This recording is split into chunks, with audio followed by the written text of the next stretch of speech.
Jon, talk us through the decision to part company with Narcís. Yeah, look, it's not an easy decision at all.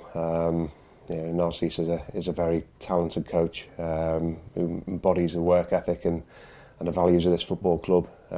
He worked exceptionally hard, and we just wanted to bring success to the team and the club.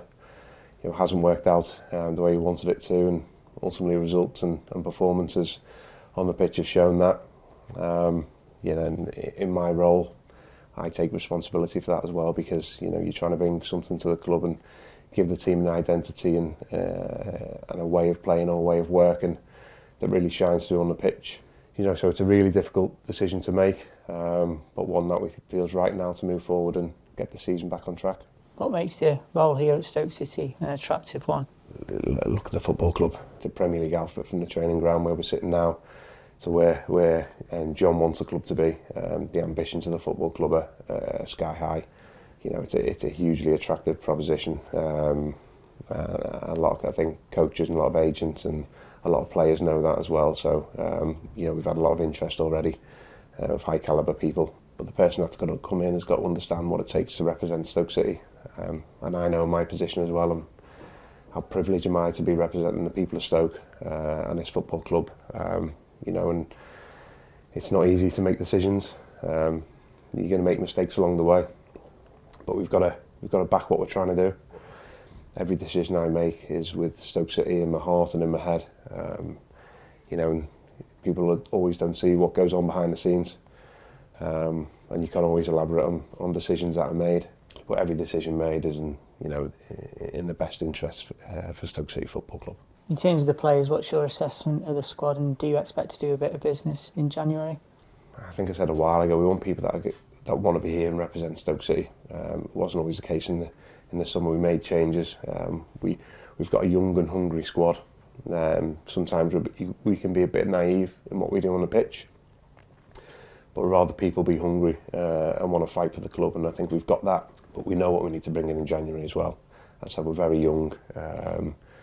We're very young on the pitch, but we sometimes need a little bit of championship know-how. We got a lot of people coming back from injury. Sam Gallagher hopefully back in now, and Boss and Ben Pearson's not too far away. Ender's not too far away, hopefully training today. So we're in a good position with injuries. We just need to get it right on the pitch. We know what we need in January. We'll look to add where necessary. What are the characteristics of a January window? It's always difficult. You've got a number of windows. It takes time to build a squad. We knew what we had to do in the summer with the restraints we had and still have. But we'll look to add what we can, and improve on the squad. And anyone that comes in, we'll look to help this team. But it's got to be the right person or right people to come in. But each window as it comes, you can't. We said in the summer you can't solve everything in one window. But moving forward, we don't want to stop anything happening in the summer window. We'll have things identified for then as well. But we need to get the season back on track as well. And hopefully we're bringing the right people to be able to do that.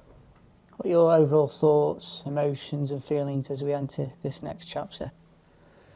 Look, no one hurts more than me in where the club is at the moment.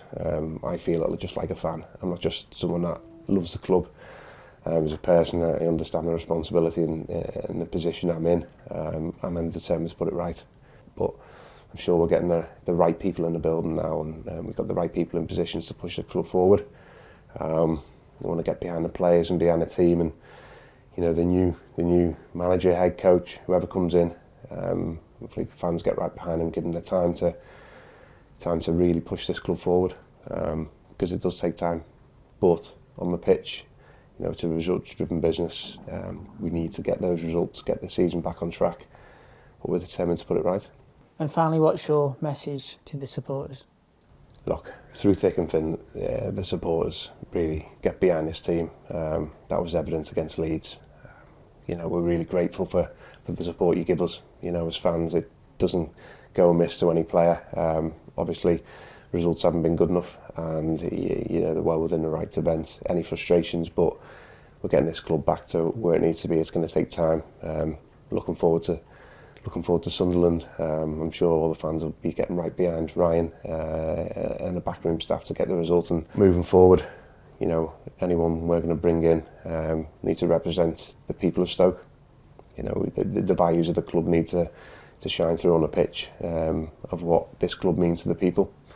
Yeah, because there's no one or no person or no team bigger than the club and the fans, and that's what it's all about. We need to get this club back to being what we know it can be.